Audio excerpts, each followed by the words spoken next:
Okay students, now in question number 3 we are going to find the mean proportional between the given terms.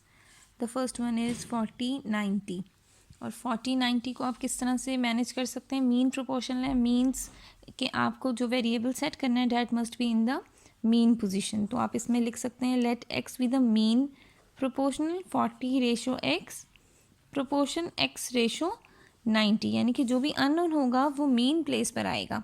दोनों values को आप extremes बनाओगे और जो unknown variable होगा वो आपको मीन प्रोपोर्शनल देगा और आपने उसको मीन प्लेस पे ही एडजस्ट करना होगा. फिर आपने उसी तरह से product of extremes and then product of means. हमारे पास आ जाएगा 40 into 90 is equals to x into x. 40 into 90 3600 is equals to x square. X square नहीं चाहिए, सिर्फ एक्स चाहिए, इसका हम स्क्वायर रूट ले लेंगे. 3600 का भी स्क्वायर अंडर रूट से कैंसिल. 6 इंटू 100 3600 बनेगा. 6 स्क्वायर इंटू 100 या आप इसको 10 का स्क्वायर भी लिख सकते हो, ठीक है, अंडर रूट के साथ. सिंपली हमारे पास ये दोनों स्क्वायर्स अंडर रूट से कैंसिल होंगे. 6 10 ज़ा 60, तो एक्स की वैल्यू आ जाएगी हमारे पास 60. In the second question we have these two terms. इनको आपने इसी तरह से प्रोपोर्शनल फॉर्म में अरेंज करना है कि अननोन जो है वो हमारे पास सेंटर पे आए, ठीक है. 30 x4 y square z square ratio. अब एक्स वाई जी तीनों वेरिएबल्स इन्वॉल्व हैं, तो आपने कोई ऐसा अननोन वेरिएबल एडजस्ट करना है जो हमारे पास ना हो इनमें से. मैंने ए सपोज कर लिया. 270 y4 z6. Product of extremes, product of means. a into a is equals to 270 y4 z6 into 30 x4 y square z square. ये ए स्क्वायर बन गया. अब इनको हम मल्टीप्लाई करवा देंगे. 270 into 30 5100 x4 y4 and y2 y6 z6 and z2 z8. अब जब हम इसका अंडर रूट ले लेंगे तो हमारे पास अंडर रूट किस तरह से बन जाएगा. ए रह जाएगा अंडर रूट 5100 एक साइड पर. x4 को मैं लिख सकती हूँ एक्स स्क्वायर का स्क्वायर, तो स्क्वायर अंडर रूट से कैंसिल हो जाएगा. y6 को मैं लिख सकती हूँ वाई क्यूब का स्क्वायर, ये स्क्वायर अंडर रूट से कैंसिल हो जाएगा. z4 का स्क्वायर करूँगी z8, ये अंडर रूट से कैंसिल हो जाएगा. Under root 5100 x square Y cube and z4, ये हमारे पास इसका आंसर हो जाएगा. सॉरी, इट्स नॉट 5100, इट्स 8100 और ये हमारे पास आंसर दे देगा 90 X square Y cube z4. Now in the third part we are given with these two terms. Mean proportional find करना है. A square minus B square ratio A proportion A ratio A minus B upon A plus B. Product of extremes, product of means. A into A, sorry A की जगह अब हम यहाँ पर x कर देते हैं, तो ये बन जाएगा X into X is equals to A square minus B square into A minus B upon A plus B. ये आ गया X square. A square minus B square हम लिख सकते हैं A plus B and A minus B. यहाँ रह गया ए माइनस बी, डिनोमिनेटर में ए प्लस बी, तो ए प्लस बी से कैंसिल. एक्स स्क्वायर रह गया ए माइनस बी का होल स्क्वायर. अब यहाँ पे हमें स्क्वायर नहीं चाहिए, अंडर रूट लेके इसको कैंसिल कर देंगे, तो जो हमारे पास मीन प्रोपोर्शन है that would be only a minus b. Now we have last part of this question.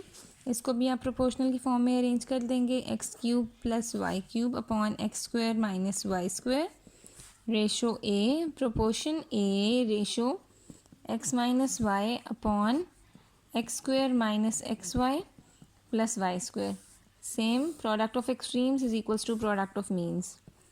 A into a is equals to x cube plus Y cube upon x square minus Y square x minus y upon x square minus x Y plus Y square.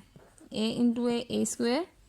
X cube plus Y cube को आप लिख सकते हो X plus Y X square minus x Y plus Y square X square minus Y square को हम लिख सकते हैं X plus Y and X minus Y. यहाँ पर आ जाएगा एक्स माइनस वाई ऐसे ही, ये जो न्यूमरेटर में था, और ये डिनोमिनेटर वाला x square minus x Y plus Y square. X minus y से कैंसिल, ये टर्म एग्जैक्टली सेम है एक्स प्लस वाई से। तो a square is equals to 1, सब कैंसिल हो गए तो 1, बट ए स्क्वायर नहीं चाहिए, ए चाहिए, आप अंडर रूट ले लेंगे, ए इज इक्वल्स टू 1। ये हमारे पास इसका मीन प्रोपोर्शनल हो जाएगा। Okay students, now we have the last question in which we have to find the value of unknown y in the following continued proportion. अब ये जो सारे केसेस हैं these are all from the continued proportion. Mean जो unknown term है उसको आपने continuity के साथ जिस प्लेस पे वो मौजूद है वहीं पे इसको कंटिन्यू करके 4 टर्म्स बनाना है, like 10/y proportion y ratio 90। Okay, अब यहाँ पर सेम हमारे पास product of extremes, product of means, y into Y 10 into 90, Y square is equals to 900, square नहीं चाहिए, अंडर रूट ले लेंगे, स्क्वायर अंडर रूट से cancel, y is equals to under root 90 आएगा हमारे पास 30 के equal. In the second part we have 4/9, continued proportion है 4/y प्रोपोर्शन y रेशो 9, यानी कि जो भी अननोन है जिसकी वैल्यू कैलकुलेट करनी है उसी को आपने कॉन्टिन्यूड में मेंशन कर देना है, extreme values and mean values. 4 into 9 is equals to y into y, 36 is equals to y square, square नहीं चाहिए, अंडर रूट ले लेंगे, स्क्वायर अंडर रूट से cancel, y is equals to 6। आपको y की वैल्यूज़ ही बतानी थी तो हम y की वैल्यूज़ इस तरह से बताते जाएंगे in the continued proportion. Now in the third part we are going to arrange it also in the continued form. So y minus 4 will be the mean value.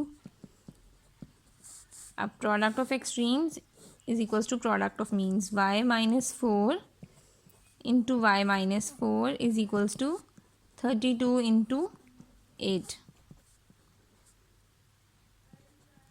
256 आ गया, और यहाँ आ गया y minus 4 का स्क्वायर, स्क्वायर अंडर रूट से cancel, y minus 4 is equals to 256 under root है, under root 256 is equals to 16 minus 4 है, दूसरी साइड पे जाकर 16 प्लस 4 हो गया, 16 प्लस 4 20, y की वैल्यू आ गई हमारे पास 20।